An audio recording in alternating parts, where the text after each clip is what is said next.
benar Tuhan, kami yakin Engkau selalu memelihara hidup kami, karena kami tahu Engkau Bapa kami yang baik Tuhan. Engkau selalu baik di dalam kehidupan kami. Terima kasih Tuhan kalau malam hari ini kami percaya bukan kami yang mau ada di tempat ini Tuhan, tapi kami percaya pasti Roh Kudus yang menggerakkan kami untuk datang ke tempat ini. Kami bersyukur kami ada di tempat ini, kami bukan ada di tempat yang lain Tuhan. Kami sungguh merasakan Tuhan hadirat-Mu di tengah-tengah kami. Kami sungguh merasakan damai sejahtera itu Tuhan. Kami sungguh merasakan saat ini Bapa Engkau memeluk kami satu persatu Bapa. Terima kasih Tuhan buat kasih setia-Mu dalam hidup kami. Bapa, kalau sebentar kami mau dengarkan firman-Mu Tuhan, urapi hamba-Mu Tuhan yang terbatas ini Tuhan. Kami percaya Engkau mampu menerjemahkannya kepada setiap jemaat-Mu di tempat ini. Berikan kami Tuhan roh yang lemah lembut, mudah diajar dan mau berubah. Terima kasih Bapak, kami mau sambut firman-Mu hanya di dalam nama Tuhan Yesus. Haleluya, amin. Ya, shalom, selamat malam Bapak Ibu Saudara. Malam hari ini kita mau bahas di Markus pasal 5 ya. Mungkin saudara boleh buka catatannya, Alkitabnya Markus 5 ayat 1 sampai 20 ya. Judulnya, perikopnya adalah Yesus mengusir roh jahat dari orang Gerasa. Ya, kita mulai dari ayat 1, sama-sama baca yuk, 2, 3. Lalu sampailah mereka di seberang danau di daerah orang Gerasa.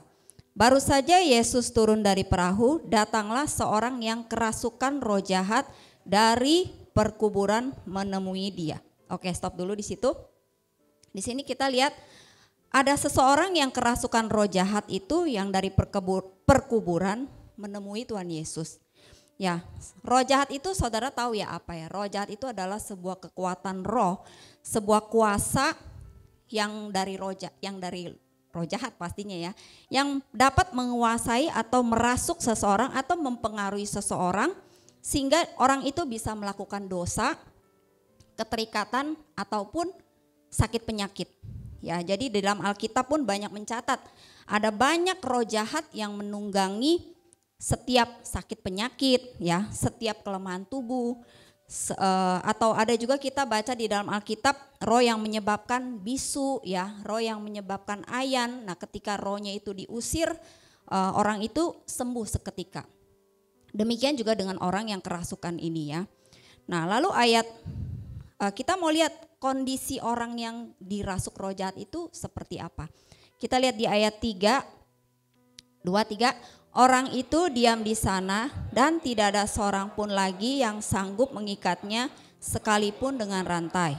Karena sudah sering ia dibelenggu dan dirantai, tetapi rantainya diputuskannya dan belenggunya dimusnahkannya, sehingga tidak ada seorang pun yang cukup kuat untuk menjinakkannya. Ayat 5, siang malam ia berkeliaran di pekuburan dan di bukit-bukit sambil berteriak-teriak dan memukuli dirinya. Nah, jadi dalam perikop ini kita lihat kalau orang jahat, orang yang dirasuki roh jahat itu kondisinya itu seperti itu ya. Dikatakan dia itu tidak ada seorang pun yang sanggup mengikatnya meskipun dengan rantai. Artinya biasanya orang kalau dirasuk roh jahat itu ya tenaganya kenceng biasanya gitu ya. Biasanya kayak contoh teman saya dulu ketika mereka berlibur ke Bandung, teman saya orang Malaysia, dia bawa anaknya berlibur ke Bandung, anaknya baru umur kalau nggak salah ketika itu baru 10 tahun. Dan ketika itu dia malam-malamnya tiba-tiba itu anak kerasukan setan gitu loh. Jadi ngamuk-ngamuk, anak itu kecil badannya, kecil lah baru 10 tahun masih kurus-kurus gitu ya. Tapi yang pegangin itu 4 orang nggak sanggup pegangin dia. Nah, itu ciri-ciri orang yang dirasuk roh jahat. Jadi nggak ada yang sanggup mengikatnya, dikatakan sekalipun dengan rantai. Lalu dia bilang siang malam ia berkeliaran di pekuburan, di bukit-bukit sambil berteriak-teriak dan memukuli dirinya dengan batu. Orang yang dirasuk roh jahat itu biasanya itu teriak-teriak ya, pasti ngamuk-ngamuk gitu. Terus seringkali dia melukai dirinya sendiri. Dia dikatakan dia memukuli dirinya dengan batu.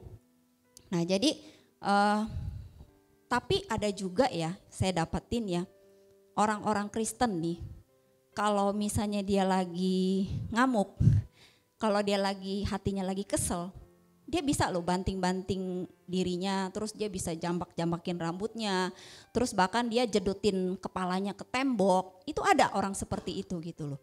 Jadi jangan anggap itu hal yang biasa gitu ya. Jadi kita anggap oh itu mah biasa.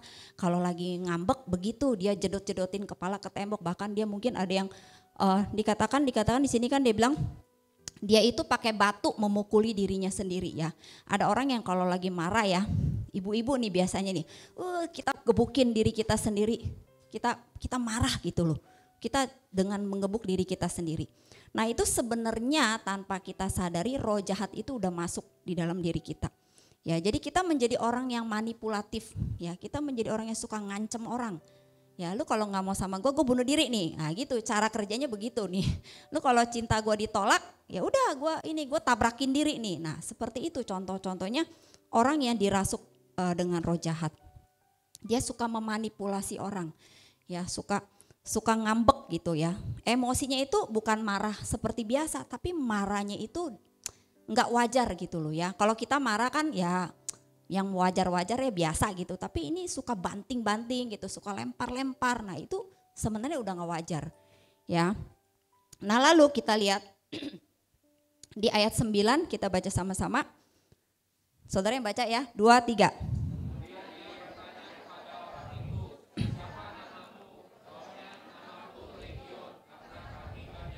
Nah di sini dikatakan ya salah satu kondisi orang yang dirasuk roh jahat itu dikatakan di dalam tubuhnya itu, di dalam dirinya ternyata banyak sekali roh jahat ya.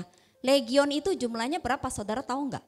Nah saya baru baca ketika saya mempersiapkan firman ini, ternyata legion itu terdiri dari 6.100 pasukan ya, ditambah 728 pasukan berkuda. Jadi totalnya itu, jadi sekutunya si legion ini ada 6.826. Bayangin di dalam diri orang yang dirasuk roh jahat ini, yang komplotan itu banyak ternyata, sekitar 6.800-an gitu loh. Jadi ngeri sekali ya, makanya kita lihat ya, orang yang dirasuk roh jahat itu, kita orang medis ya, kalau orang dunia kedokteran bilangnya penyakit mental gitu ya. Sekarang lagi tren ya penyakit mental, schizophrenia lah, terus dia halusinasi lah, terus ada yang bilang kleptomania. Saudara tahu nggak kleptomania apa? Yang tukang mencuri. Dia sebenarnya bukan orang susah, tapi dia sukanya mencuri. Nah itu dikatakan penyakit mental juga. Tapi sebenarnya di balik itu semua itu adalah pekerjaan roh jahat. Ya, jadi saudara harus hati-hati. Nah, jadi dikatakan kenapa bisa ada orang tuh punya kepribadian ganda? Saudara pernah dengar nggak? Orang bisa punya kepribadian sampai saya pernah lihat di Indonesia itu dia punya kalau nggak salah 8 kepribadian apa 30-an saya lupa. Saya pernah baca gitu. Kalau yang di luar negeri saya pernah lihat ada sampai 2.000 kepribadiannya 2.000. Jadi dia bisa berubah-berubah. Nanti dia bisa jadi kayak anak-anak, bisa jadi seperti orang dewasa, bisa jadi seperti kakek-kakek, bisa menjadi profesi guru, nanti bisa jadi profesi tukang parkir. Jadi di dalam satu orang itu banyak kepribadiannya. Nah kalau di dalam orang ilmu jiwa tuh disebut possession trance disorder. Jadi semua penyakit-penyakit yang dalam alam roh ini ya di dunia medis pasti ada namanya gitu ya. Sama seperti anaknya teman saya ini sudah jelas-jelas dia itu kerasukan gitu loh. Tapi ketika itu dia harus dibawa pulang balik ke Malaysia ya. Karena ya mereka kan baru percaya Tuhan gitu loh. Jadi masih bimbang, masih ragu. Akhirnya mereka memutuskan anaknya itu dibawa dengan pesawat charter pulang ke Malaysia. Nah ketika dibawa ke rumah sakit karena udah gak ada yang bisa tolong dia, karena begitu udah dilepasin roh jahatnya, tau nggak pakai apa? Saya jadi balik ke cerita yang tadi ya. Jadi ketika anak ini dirasuk roh jahat di Bandung itu, udah panggil ya dari agama-agama seberang lah, layanin dia gitu. Nggak bisa, setan itu berapa jam nggak bisa keluar gitu loh. Akhirnya kokonya itu kebetulan percaya Tuhan, jadi kokonya bilang setelin lagu rohani gitu. Akhirnya dia pakai iPad setelin lagu rohani, akhirnya pelan-pelan itu setannya keluar dari tubuh anak itu gitu loh. Nah itulah jadi akhirnya, tetapi karena dia pulang ke Jakarta, kebetulan dia tinggal di rumah kakaknya gitu. Jadi kakaknya itu bukan orang percaya Tuhan, jadi di rumahnya masih banyaklah sesembahan yang lain gitu loh. Akhirnya itu anak kemasukan lagi gitu loh. Akhirnya singkat cerita dimasukin ke rumah sakit Husada. Nah di dalam rumah sakit itu, dia itu gigit-gigit lidahnya gitu loh. Jadi badannya sampai diikat, pokoknya karena suka ngamuk kan. Seperti tadi contoh orang yang dari Gerasa ini, melukai dirinya sendiri, dia gigit-gigit lidahnya sampai akhirnya dokter suntik dia supaya tenang gitu loh. Supaya tenang, diikat tangannya. Akhirnya mereka keputusan udah besoknya bawa ke Malaysia, pulang ke Malaysia. Nah saya tanya waktu di Malaysia kan, saya kenalin juga hamba Tuhan, dukung dia dalam doa gitu ya. Ternyata dia bilang kalau di Malaysia ini ada nama penyakitnya apa gitu loh. Maksudnya penyakitnya seperti ini, possession trance disorder. Maksudnya orang yang kerasukan gitu loh. Tapi ada penyakit medisnya namanya gitu loh. Nah jadi seseorang yang dirasuk roh jahat itu, dia itu cenderung yaitu melukai dirinya sendiri. Lalu dia bisa punya kepribadian yang berbeda-beda ya. Jadi ini ada penyakitnya gitu. Nggak tahu saudara pernah baca nggak gitu. Itu penyakit mental itu banyak sekali jenisnya ya. Ada yang katanya narsistik, ada yang manipulatif, ada yang macam-macam dah gitu ya. Jadi saya juga banyak belajar sekarang gitu ya. Nah jadi kita lanjut terus, ketika itu ada juga yang dalam medis dikatakan kepribadian ganda itu bisa juga berupa orang itu bisa berubah menjadi tingkah lakunya seperti binatang. Nah saudara pernah nggak, ini pernah terjadi di Jamblang dulu ya Pak ya, ada jemaat dia ketika kerasukan roh jahat, dia itu bertingkah laku seperti macan gitu. Jadi dia bisa pakai suara macan gitu loh. Nah bahkan saya pernah dengar kesaksian, ini kesaksian udah lama, ceritanya tentang seseorang yang dulu ayam goreng ini terkenal sekali di Jakarta. Jadi dia itu punya anaknya itu kalau misalnya jam-jam ayam berkokok itu ya, itu dia tinggal lakunya kayak ayam gitu loh. Jadi seperti makan itu kayak matuk-matuk begitu, makan nasi gitu ya, dia matuk-matuk gini gitu kayak ayam lagi makan gimana sih. Nah itu yang terjadi. Jadi kita jangan anggap ini itu hal yang gak ada gitu loh. Jadi hal seperti ini itu ada gitu, tapi mungkin kalau orang medis ya bilangnya ya ini penyakit ini gitu loh kan. Tapi saya percaya di balik itu semua itu adalah pekerjaan dari roh jahat. Nah biasanya kenapa seseorang bisa kena kemasukan roh jahat itu ya karena biasanya ada buka celah ya, biasanya terlalu sedih berkepanjangan, terus terlalu sakit hati nggak mau mengampuni ya, lalu bisanya marah gitu kan. Itu kan biasanya pintu-pintu celah roh jahat masuk, atau punya roh perjinahan ya, itu bisa membuat pintu roh jahat masuk gitu loh.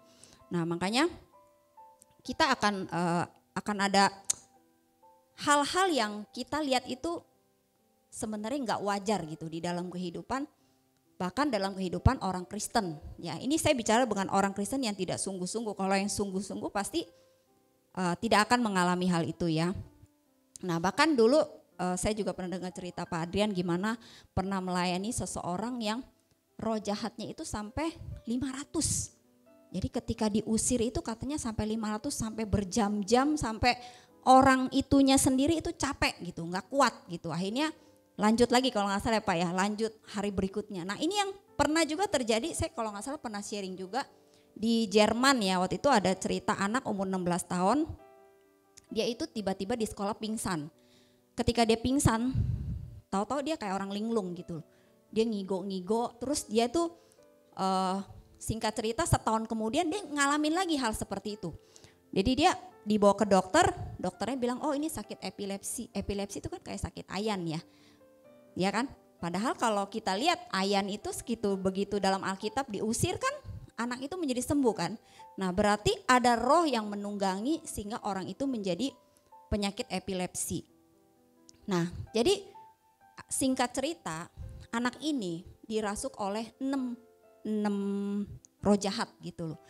Jadi anak ini ketika diusir dia bisa suaranya itu dia bisa berubah menjadi roh jahat yang di dalam dia itu. Misalnya roh jahatnya itu Lucifer atau apa, atau di sini dikatakan Hitler, ada roh Hitler, ada Yudas Iskariot di dalam tubuhnya. Nah jadi singkat cerita, anak ini akhirnya nggak kuat, akhirnya mati gitu loh. Karena memang ada kejadian orang kalau main kuasa gelap ya, tadi saya baru sharing sama Ko ini, Pak Bui, kalau nggak kuat bisa meninggal gitu loh. Kalau dia nggak mau perangin gitu ya, itu kan bisa meninggal. Lalu kita lanjut lagi ayat 6, kita baca lagi sama-sama. Ketika ia melihat Yesus dari jauh, beralihlah ia mendapatkannya dan menyembahnya. Dan dengan keras ia berteriak, apa urusanmu dengan aku hai Yesus, anak Allah yang maha tinggi. Demi Allah jangan siksa. Nah ini ketika orang ini melihat Yesus dari jauh, dia tuh lalu tersungkur gitu, dikatakan tersungkur menyembah Tuhan Yesus gitu loh. Jadi ketika dia tersungkur menyembah itu bukan berarti orang ini punya percaya kepada Tuhan Yesus, tidak. Tapi sebenarnya dia itu takut gitu loh. Dia sebenarnya takluk kepada kuasa yang ada di dalam Tuhan Yesus. Makanya dia langsung berlutut, dia langsung kayak mohon ampun gitu loh kepada Tuhan Yesus ya. Makanya dikatakan dalam Filipi 2 ayat 10 dikatakan supaya dalam nama Yesus bertekuk lutut segala yang ada di langit dan yang ada di bumi dan yang ada di bawah bumi, dan setiap lidah mengaku bahwa Yesus Kristus adalah Tuhan bagi kemuliaan Allah. Nah jadi setan itu bisa tahu loh, bisa mengenali dan mengakui otoritas dari Tuhan Yesus ya.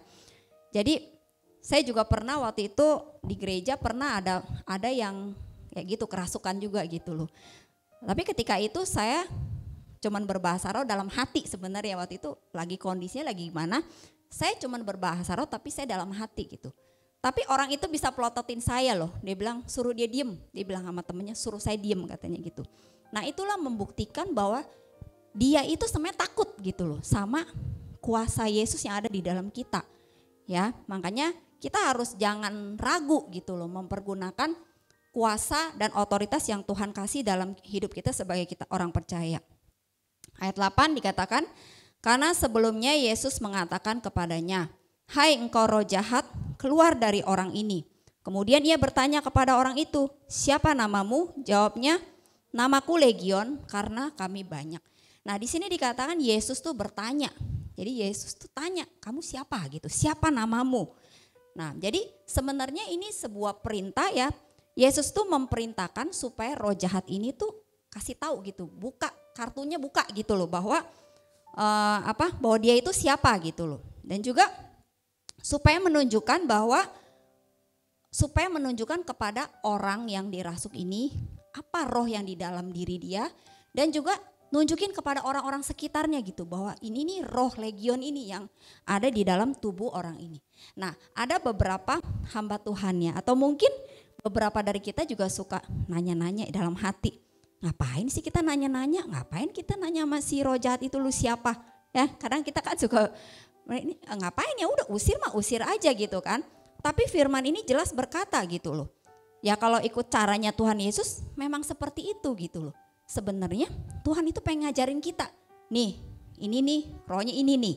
Terus supaya kenapa? Iman kita juga dibangkitkan. Supaya kita yang menyaksikan tuh tahu bahwa Tuhan itu mampu mengenali, mampu mengusir setiap roh jahat di dalam diri setiap kita. Ya, jadi kalau di dalam Alkitab itu nama itu sangat penting ya. Jadi menunjukkan sebuah sifat atau karakter seseorang. Ya, jadi orang itu tuh disuruh ngaku, kamu tuh karakternya seperti apa, sifatnya apa dalam diri kamu, dan kuasa roh jahat apa yang mengikat orang ini gitu loh. Ya, jadi dikatakan tadi dia bilang dia legion karena banyak sekali gitu loh. Jadi di sini juga Tuhan ingin menunjukkan bahwa Tuhan itu bukan cuma sanggup ngusir satu setan gitu ya, tapi kalau mau ribuan juga dia sanggup gitu loh. Sekali usir ribuan itu bakalan pergi gitu loh. Nah itulah yang mau Tuhan ajarkan di sini, amin. Nah lalu ayat 10 dikatakan, ia memohon dengan sangat supaya Yesus jangan mengusir roh-roh itu keluar dari daerah itu. Adalah di sana lereng bukit sejumlah besar babi sedang mencari makan. Lalu roh-roh itu meminta kepadanya, katanya, suruhlah kami pindah ke dalam babi-babi itu, biarkanlah kami memasukinya. Yesus mengabulkan permintaan mereka, lalu keluarlah roh-roh jahat itu dan memasuki babi-babi itu. Kawanan babi yang kira-kira 2.000 jumlahnya itu terjun dari tepi jurang ke dalam danau dan mati lemas di dalamnya. Maka larilah penjaga-penjaga babi itu dan menceritakan hal itu ke kota dan di kampung-kampung sekitarnya. Lalu keluarlah orang untuk melihat apa yang terjadi. Nah, dari sini kita belajar ya, ada kalanya ya kita yang sebagai murid Yesus tuh suka meragukan kuasa Tuhan gitu. Kita kayaknya nggak pede gitu loh sama kuasa yang Tuhan kasih di dalam diri kita. Contohnya nih, misalnya suatu hari nih di rumah nih ada pembantu kerasukan. Ayo saudara panggil siapa? Babe, timpus. Nah itu sebenarnya ya kalau saudara masih bayi-bayi rohani, masih baru percaya Tuhan ya kita maklumin dah ya. Tapi kalau udah bangkotan, udah puluhan tahun di gereja masa masih panggil babe juga gitu loh. Berarti saudara selama ini gak ngerti bahwa ada kuasa dan urapan yang mengalir di dalam setiap kita orang percaya. Setiap kita diberikan kuasa untuk mengusir setan ya. Jadi bahkan di sini tadi di ayat 6 ayat 7 dikatakan iblis pun tahu siapa Yesus, orang yang penuh kuasa dan penuh otoritas. Di ayat 12 dikatakan roh-roh itu meminta kepadanya, suruhlah kami pindah ke dalam babi-babi itu, biarkanlah kami memasukinya. Jadi bahkan ini orang ini yang menyuruh Tuhan Yesus untuk mengusir roh jahat itu di dalam dirinya. Ya, jadi iblis aja nih yang kenal Yesus itu, kita nih kadang yang lebih kenal Yesus malah meragukan gitu loh. Kadang-kadang nih ya, setiap kita itu harus sadar ya, ada masalah dengan diri kita misalnya nih. Misalnya saya kok punya problem emosi yang saya gak bisa kontrol ya.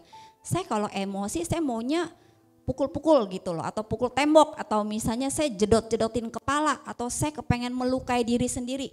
Itu sebenarnya ada hal yang gak beres. Tanpa kita sadari kita udah buka celah untuk roh jahat itu masuk. Nah, setiap kita itu harus minta seperti orang ini minta kepada Tuhan untuk bebasin kita gitu loh. Ya kita jangan diam-diam aja gitu, merasa gue gak kenapa-napa, gue wajar kok, gue orangnya dari dulu begini, gue kalau marah memang begini. Nah sebenarnya itu bukan hal yang wajar, amin. Saudara tuh harus ngerti prinsip ini ya. Jadi kalau kita mungkin kok saya suka jatuh bangun ya di dalam dosa yang sama ya, kok kayaknya saya gak bisa menang melawan dosa ini ya. Atau kok kayaknya saya tuh kayak gak stabil ya, sebentar-bentar saya bisa happy, sebentar-bentar saya bisa nangis sendiri, sebentar-bentar saya bisa marah-marah. Nah itu kan berarti kepribadian kita itu ganda gitu loh. Kita gak bisa menjadi orang yang tenang, yang stabil gitu loh. Nah kita harus memiliki kerendahan hati untuk datang kepada Tuhan, amin. Lanjut 18. Pada waktu Yesus naik lagi ke dalam perahu, orang yang tadinya kerasukan setan itu meminta supaya ia diperkenankan menyertai dia. Yesus tidak memperkenankannya, tetapi ia berkata kepada orang itu, pulanglah ke rumahmu kepada orang-orang sekampungmu dan beritahukanlah kepada mereka segala sesuatu yang telah diperbuat oleh Tuhan atasmu dan bagaimana ia telah mengasihani kamu. Orang itu pun pergilah dan mulai memberitakan di daerah Dekapolis segala apa yang telah diperbuat Yesus atas dirinya dan mereka semua menjadi heran. Jadi ketika orang ini sudah dibebaskan, sudah lepas, dia tuh pengen ikut Yesus gitu loh. Tapi saudara perhatikan ayat 19, Yesus tidak memperkenankannya gitu loh. Saya renungin firman ini kok aneh ya, orang mau ikut Yesus kok gak boleh, kan dia bagus dong udah dilepasin ya. Dia ceritanya mau melayani Tuhan kan bagus gitu. Saya merenungkan kenapa ya kok nggak boleh gitu ya. Nah Tuhan kasih hikmat gini loh. Tuhan itu ya paling tahu pertumbuhan rohani seseorang gitu loh. Jadi Tuhan tahu orang ini udah siap atau belum siap. Nah berapa banyak kita seringkali mendapati ya, terutama di tempat ini ya, orang yang udah dilepasin ya, berasa nggak? Hilang lagi kan? Udah melayani dilepasin, dia bisa hilang lagi lu nggak tahu kemana gitu. Banyak kan terjadi ya di tempat ini gitu loh. Nah kenapa gitu loh. Makanya firman ini bilang kita itu jangan terburu-buru ya. Maksudnya memang melayani Tuhan itu bagus ya. Terutama untuk melayani orang yang pelepasan ya. Tapi kita sendiri tuh harus diperlengkapi dulu gitu loh. Nah jadi mungkin Tuhan tahu nih orang ini belum siap gitu loh. jangan ikut saya dulu. Jadi kamu pulang dulu, kamu cerita aja gitu bahwa kamu tuh sudah ngalamin mujizat, cerita ke orang-orang rumah dulu gitu loh. Jadi maksudnya Tuhan tuh ingin ya orang ini ada buah-buah roh dulu gitu loh di dalam keluarganya. Tuhan ingin orang ini sudah mantep dulu gitu loh, baru ikut Tuhan ya. Jadi jangan salah paham ya, bukannya saya bilang berarti nggak boleh melayani dong, bukan gitu loh. Bukannya kita nggak boleh melayani, tapi kita harus pastikan dulu kita tuh udah kuat gitu loh, kita udah mantep ya. Karena banyak sekali kejadian kita lihat orang itu kena serang lagi gitu loh. Ya karena mungkin semangat ya pengen melayani, wah saya udah dilepasin, saya mau dong menangin jiwa-jiwa untuk orang-orang yang terikat juga. Nah tanpa disadari dia tidak mempersiapkan diri, akhirnya kena serang ya. Kemarin Mary sempat nanya, kenapa ya orang mau bawa orang kepada kebenaran kok susah ya? Ya saya bilang memang orang kalau mau hidup benar memang susah gitu. Tapi kalau disuruh rusak mah gak usah diajarin, udah cepet gitu loh kan. Makanya kita harus punya kerendahan hati ya. Untuk kita mau berubah, untuk kita mau diperlengkapi, dimuridin gitu kan. Nah makanya seperti dalam Matius 12 ayat 43 sampai 45 kan ada cerita bagaimana orang yang sudah dilepasin kan. Ketika dia mendapati rumahnya kosong, akhirnya dia mengajak 7 roh jahat lagi ya untuk menyerang orang itu. Akhirnya orang itu kejadiannya lebih parah keadaannya daripada semula. Ya bayangin kita sudah dilepaskan tuh. Iblis tuh gak tinggal diam gitu loh. Iblis akan ngajak lagi 7 roh jahat untuk serang kita lagi kalau kita tidak memperlengkapi, kalau kita tidak mengisi dengan firman Tuhan ya. Makanya bukan berarti orang yang dilepaskan itu gak boleh melayani, jangan salah ya. Tapi kita harus diperlengkapi dulu, kita harus dibimbing dulu ya. Nah jadi saya juga pernah banyak melihat banyak orang yang udah kesaksian, dukun-dukun yang udah bersaksi. Ceritanya dia bertobat, bahkan dia ketika naik haji katanya dia bahkan melihat Tuhan Yesus. Tapi sekarang juga begitu juga balik lagi kan. Kenapa? Karena ya balik lagi gak kuat ya, karena mereka gak kuat. Serangannya banyak gitu loh. Jadi makanya firman ini bilang, kamu jadi berkat dulu ya, kamu diperlengkapi dulu. Habis kamu udah siap baru kamu ikut tim push ya Pak Adrian ya. Terbuka ya Pak ya. Jadi kalau udah siap boleh nanti join gitu loh di tim push ya. Nah, lewat kesempatan ini saya juga ingin mengajak Bapak Yunus untuk bersaksi ya. Apa yang dialami tentang firman yang saya bagikan hari ini. Yuk waktu dan tempat saya persilakan ya. Shalom, selamat malam teman-teman semua. Ya. Agak grogi nih sayangnya nih. Apa-apa, orang sendiri. Oke. Ya. Udah lama nih kita, ya saya mau beri kesaksian. Saya dulu juga udah tahu, mungkin sebagian teman udah tahu ya. Saya itu dulu pengikut ya kayak iblis lah ya. Yang sering-sering kesurupan apa gitu loh. Memang benar kata Bu Erlin itu tadi, itu banyak, legion itu banyak. Soalnya saya tahu banget itu dulu kalau yang masuk itu bukannya satu tapi banyak banget itu antri, apalagi kalau yang udah hari hanya itu benar-benar satu persatu tuh kayak ngantri loh. Saya dulu ya. Mungkin yang terbesarnya dulu, ada yang terkecilnya dulu. Dan saya mau kasih tahu juga kalau yang masuk itu nggak mungkin kalau dia selalu permisi. Ada kadang-kadang ada orang bilang, oh dia nggak permisi dia langsung masuk. Bisa. Kenapa saya bilang bisa? Kalau dia lagi kosong pikirannya. Tapi kalau dia benar-benar lagi sadar betul, tidak akan bisa kalau kita tidak mengizinkan. Tidak mungkin. Kenapa? Kalau dia bisa, saya sering dengar katanya, enggak saya lagi duduk, dia bisa masuk sendiri. Itu enggak, itu lagi dia kosong. Kalau dia lagi benar-benar ini sadar banget, tidak akan bisa dia sembarangan masuk, tidak bisa. Karena saya mengalami sendiri ya. Dan saya dulu kan juga didoain Pak Adrian juga, diusir juga. Saya puji Tuhan Pak Adrian, terima kasih ya. Dulu saya, boleh Pak Adrian juga ngeri-ngeri gitu ya, datangnya serem banget. Nah saya juga makasih. Kayak apa kok? Hah? Seremnya kayak apa? Saya kayak melukai diri ya Pak. Iya, melukai diri. Sesuai dengan firman itu ya. Saya melukai diri, saya mukul diri saya sendiri. saya kayaknya mau benar-benar mau menyiksa diri saya sendiri, itu saya mukul badan saya kayak merasanya bagaimana gitu loh. Ya sampai saya pulang puji Tuhan saya benar-benar mau. Itu semua kadang-kadang orang-orang kok udah dilepasin kok bisa balik lagi, kenapa gitu loh. Saya dengar ada beberapa orang udah didoain, sudah dilepasin, kok dengar-dengar kok balik lagi. Terus ada yang didoain berkali-kali, kok tetap dia bisa kerasukan, kenapa gitu loh. Nah di sini saya mau bagi, yang penting diri kita ya, mau apa tidak, yang satu. Kedua, waktu sudah didoain, sudah dilepasi, kita tidak boleh kosong. Ya tadi Ibu juga ada kasih tahu tuh Cia Erlin. Kenapa? Kalau kita kosong, ya ibaratnya sekarang kita wah di dalam rumah nih hati kita nih, dia tadi ya iblisnya wah segini banyak nih. Kan udah diusir Pak Dian. Berarti kosong kan? Kalau waktu kosong itu harus diisi apa? Itu kuncinya loh. Yaitu satu firman sama pujian. Karena saya mengalami waktu saya kosong itu mau masuk tuh. Dia udah mau buka pintu, benar-benar mau masuk.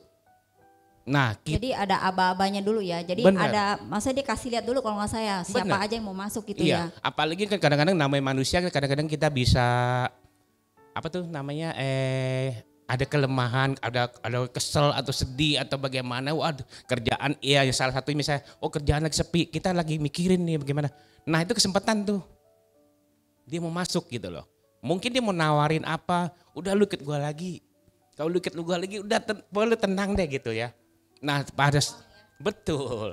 Maka saat itu juga kita harus langsung tolak dalam darah Yesus. Jangan sekali-sekali kita kompromi lagi atau ngobrol, bisa nggak? Kalau kita udah ngomong sekata, berarti kita sudah kasih dia celah. Nah gini loh kok, misalnya kan saya pernah dengar ada yang bersaksi dulu katanya waktu dia ngusir setan di rumah nih misalnya. Terus itu roh itu bisa kayak memelas gitu loh, bilang sama orang yang ngusir ini, jangan usir saya dong katanya gitu. Nah itu benar nggak? Maksudnya bisa kayak kejadian kayak gitu? Benar, bisa. Saya pernah kejadian juga teman saya sendiri ya, itu ya lucu juga sih. Waktu saya ke rumah dia ke lantai 2, itu badan saya langsung merasa nggak enak banget. Benar-benar itu pas naik saya duduk di sofa itu berasa badan saya tuh wah ini bukan merinding lagi ya, tapi saya bilang ini sesuatu yang dia melototin saya, dia panas gitu loh. Langsung teman saya samperin saya, teman saya tahu tuh dia saya bisa doa itu semacam, dia langsung lari samperin, ini lantai 3. Saya bilang ini lantai 2 kamu ada apa sih sebenarnya? Enggak apa-apa. Saya kayaknya nggak tahan nih, saya mau turun lagi ke lantai 2 tuh bilang. Dia bilang jangan. Itu piaran saya. Buset, capek deh saya bilang deh.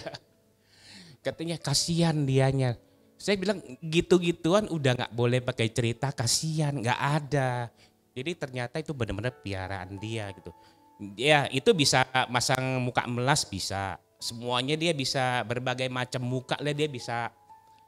Ya bisa kendalikan kita loh kadang-kadang itu. Ya mungkin dia tahu kelemahan kita itu orangnya suka kasihan sama orang. Biasanya gitu kali kok ya. Dia Bisa. lewat kelemahan kita ya. Betul, jadi dia bikin memelas, aduh jangan usir saya dong. Saya kan udah lama tinggal di sini misalnya dan lain sebagainya kayak gitu. Bener. Ya kok. Kelemahan kita dia semuanya tahu. Kadang-kadang kita mau masuk misalnya apa ya, dewa apa, kita bisa benar-benar sifatnya kayak dia gitu. Nah, makanya istri saya sering kadang, kok kamu pas masuk ini udah kayak misalnya kayak monyet lah, garuk-garuk lah, terus sugokong itu ya, terus atau yang lain-lainnya itu dewa apa mabuk, itu benar-benar kita kayak mabuk dan sampai pagi sampai malam biarpun nggak minum itu kayak orang mabuk gitu loh. Dan ada yang keras yang dewa perang atau bagaimana itu bisa kayak galak banget dan orang-orang itu harus nurut sama saya. Makanya orang Cik Erlin tadi bilang kok bisa sifatnya beda-beda, itu betul. Dan orang kepribadian ganda itu juga iya banyak banget. Ada yang kadang-kadang ada teman saya juga satu pasien dulu pasien saya itu dekat saya, dia bisa kayak anak kecil, bener-bener kayak anak kecil. Tapi kalau dia misalnya ke Ci Erlin atau ke sini, dia bisa kayak wah gagah banget. Dan ke Pak Adrian dia bisa kayak guru, dia mengajari dia gitu loh, kayak bener-bener dia mau mengajari, jadi orang semua tunduk gitu loh. Terus yang kasih ini, dia anggap dia kayak dukun, ada macem-macem gitu. Tapi kalau pas dia dekat saya kayak anak kecil, Saya bilang, wah saya kadang-kadang kalau dekat-dekat dia itu kalau dia kasih A, si B, si C, saya cuma bengong. Kok begini ya, di sono panggil dia guru, di sini panggil dia bapak, di sini panggil dia bos. Tapi kayak waktu saya itu bingung. Karena legion kan banyak, Betul, jadi di banyak dalam tubuh dia banget. tuh banyak ya. Banyak banget. Ya jadi ya kita namanya apa tuh kalau sudah dilepaskan jangan sekali-sekali, saya cuman kasih saran ya. Jangan sekali kasih rumah dikosongkan, hati kita maksudnya jangan dikosongkan. Kalau kita dikosongkan nggak diisi itu pasti datang dan pasti balik. Dan bukannya tadi 10 bisa jadi 100 bisa.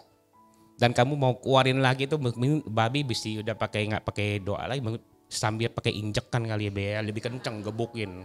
Kita rame-rame Be. Iya.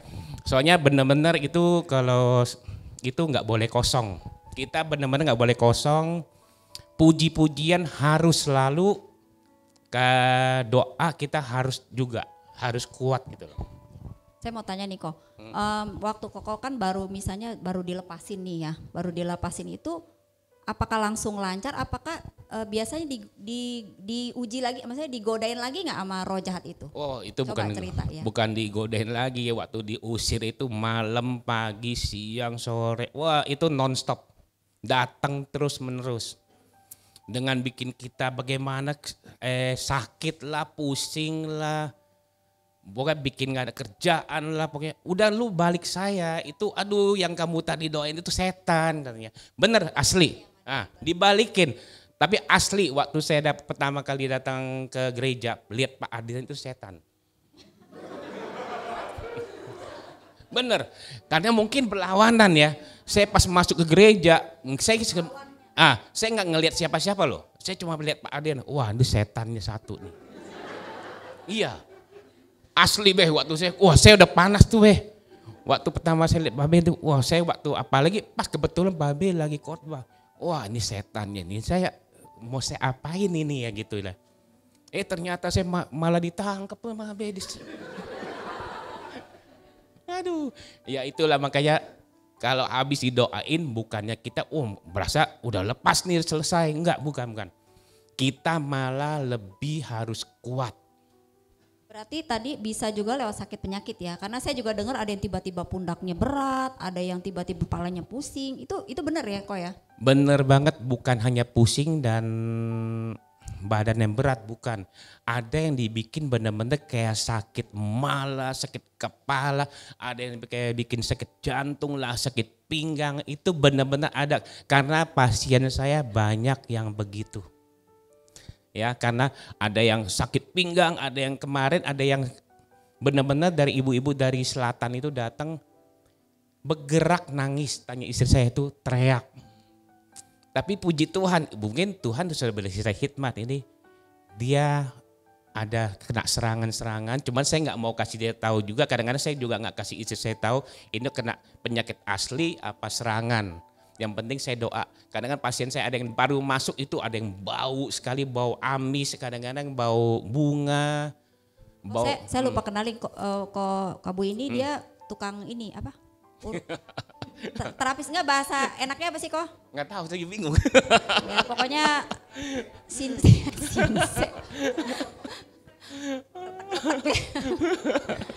Ya, oke, terus. Ya, jadi pengalaman saya yang saya hadapi banyak sekali. Kadang kadang-kadang nggak mau ngomong sama istri, kadang-kadang istri cuma nggak tahu. Ini kamu mesti begini. Saya cuman kadang-kadang diem aja. Saya dalam hati kalau udah datangnya yang aneh-aneh saya selalu berdoa. Ada yang kemarin ada juga orang yang di seberang sana datang, suami istri. Oh dia bilang, badannya selalu dingin segala macam. Saya nggak banyak ngomong, saya terapi dia sebentar banget. Istri sampai bengong, kamu terapi dia sebentar banget katanya. Udah kamu diam aja nggak apa-apa. Sebenarnya saya lagi doain dia, saya itu bukan terapi itu lagi karena saya pengusiran. Nah, tapi pas dia pulang bukannya saya enak-enak, itu di dalam dia masih meninggal, dia nggak seneng gitu loh. Udah pasti pulang saya setel pujian, saya doa gitu loh. Jadi ya saya bilang kadang-kadang penyakit nggak semuanya asli, ada yang dari gangguan setan. Ya, jadi misalnya kalau ini kita bukannya sok ngeroh-ngeroh ya, tapi memang pengalaman ya untuk orang-orang yang kasus begini memang kebanyakan gitu ya kok ya. Betul. Kena serangannya begitu gitu loh. Ya. Dan saya sendiri pernah dibikin sakit. Percaya nggak, saya pernah dibikin sakit pinggang kayak saraf kejepit. Bangun aja tanya istri saya mesti pegangan. Padahal saya lagi ngobatin orang di bawah saraf kejepit dan sakit pinggang. Tapi itu biasanya sih kok maksudnya kadang bisa begitu kan, kita bisa ngerasain gitu loh. Iya, pernah ngerasain, tapi ini udah 3 hari. Jadi saya mau terapi orang yang sakit pinggang, saya turunnya, waduh kacau nih, saya sakit pinggang banget. Jadi saya turun sambil pegangan itu tuh, anak tangga tuh pelan-pelan. Jadi saya nggak bangun-bangun, saya duduk, saya terapin dia. Dia bilang, Tuhan ini lucu nih, saya terapin dia sakit pinggang, saya sendiri lebih sakit banget ini, ya kan. Tapi saya udah tahu nih, saya bilang khidmat, Tuhan memberi saya khidmat. Udah kamu berdoa, kamu gerakin harus bagaimana, jadi ajarin saya. Total 5 hari ya saya begitu berdoa dan saya yakin Tuhan sembuhkan, dia bilang. Percaya nggak, detik itu juga rasa sakit sedikit pun tidak ada. Dan saya udah tahu, berarti itu serangan gitu loh. Makanya jangan dikecilkan ya, nama Tuhan Yesus itu, darah Yesus, Tuhan Yesus itu luar biasa. Kalau kita benar-benar dengan iman percaya. Ya, kesaksiannya memberkati kita semua ya. Thank you Haleluya. ya, Tuhan Thank you, Yesus memberkati ya.